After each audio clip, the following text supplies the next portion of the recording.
Magandang gabi po sa ating lahat. Ang aking babasahin ngayon ay makikita sa mga Salmo, Kapitulo 29, versikulo 1 hanggang 4. Ang tinig ni Yahweh sa gitna ng unos. Ito po ang nakasaad. Purihin ninyo si Yahweh, mga nilikha sa kalangitan. Kilalanin kanyang lakas at kanyang kaluwalhatian. Purihin ang kanyang maluwalhating pangalan. Sambahin si Yahweh sa banal na kaayusan. Tinig ni Yahweh narinig sa ibabaw ng dagat, ang dakilang Diyos ay nagpakidlat. Malingaw-ngaw at narinig ng lahat. Tinig ni Yahweh makapangyarihan at punong-puno ng kadakilaan. Yun lang po. Maraming salamat. Purihin ang Panginoon. God bless.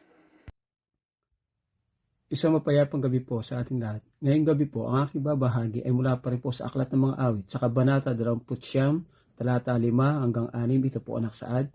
Maging mga punong sadar ng Lebanon, sa tinig na Yahuwah mawawasak ang mga iyon. Parang guyang pinaluluntag niya ang mga bundok ng Lebanon, parang torong pinalulukso niya ang bundok ng Hermon. Ito po ang nakasaad sa banal na kasulatan. Lagi magpurit magpasalamat sa Ama lumikha. Amen. Isang pagpalang gabi po sa ating lahat. Ang aking pambabasahin ngayon mula sa libro ng Salmo chapter 29 verses 7 and 8. Ang tinig ng Panginoon ang nagpapakidlat, ang tinig din ng Panginoon ang nagpapayanig sa disyerto at Kades. Amen. God bless po.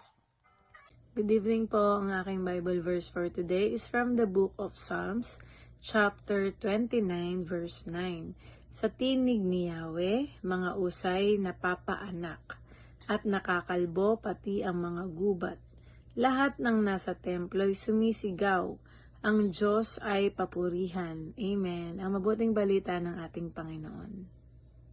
Purihin po muli ang Panginoon sa pagkakataon na ito. No? At tayo po ay nasa Psalms chapter 29. Ang ating pong babasahin ay mula po sa 10 verse. Chapter 29 verse 10 to 11. So sabi po dito, ang Panginoon ang naghahari sa ibabaw ng baha. Ang Panginoon ang naghahari bilang hari magpakailanman.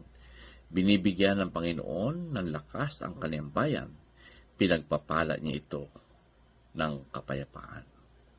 So dito makikita po natin na yung talata po nito ay sumasagisag po dun sa baha, sa mga problema, sa mga kaguluhan, yung mga pagsubok, o anumang sitwasyon at kalagayan po ng ating buhay na nandiyan po yung kagipitan.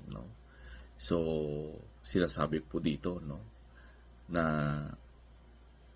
kahit gaano kalakas yung unos na dumadaan sa ating buhay, siya pa rin po yung naghahari sa ibabaw nito. So ibig sabihin, wala pong problema na mas mataas sa trono ng Panginoon. Sabi nga, kung nalulunod ka doon sa problema, alalahanin mo yung Diyos ay hindi lumulubog. Siya yung namamahala sa kabuuan. So ang Diyos po ay walang hanggan. Ang Panginoon ay naghahari bilang hari magpakailanman. At sabi nga ay He is the God of all mankind, and nothing is impossible to Him. So ibig sabihin, walang mahirap po sa Panginoon at wala pong imposible sa Panginoon. So makikita natin na yung ating mundo na nagpapalit-palit po ito ng mga hari, pero yung Panginoon ay hindi po siya napapalitan bilang hari. So dito makikita natin na yung pamamahala ng Panginoon sa kabuuan ay wala pong hanggan ito, nananatili ito at hindi po siya napapalitan.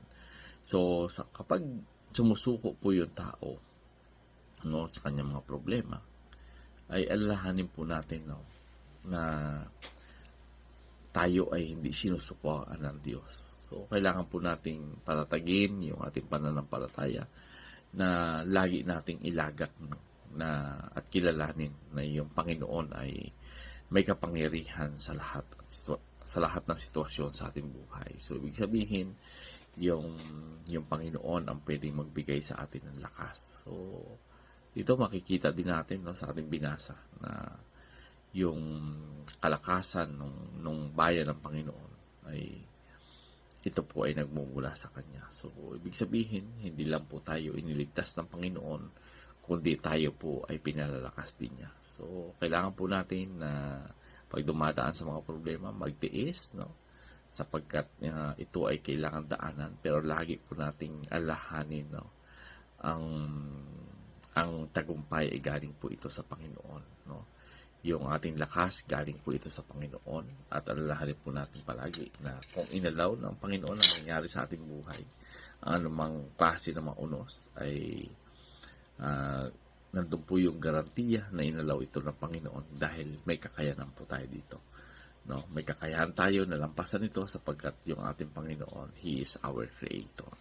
So, purihin po muli ang Panginoon, and God bless everyone.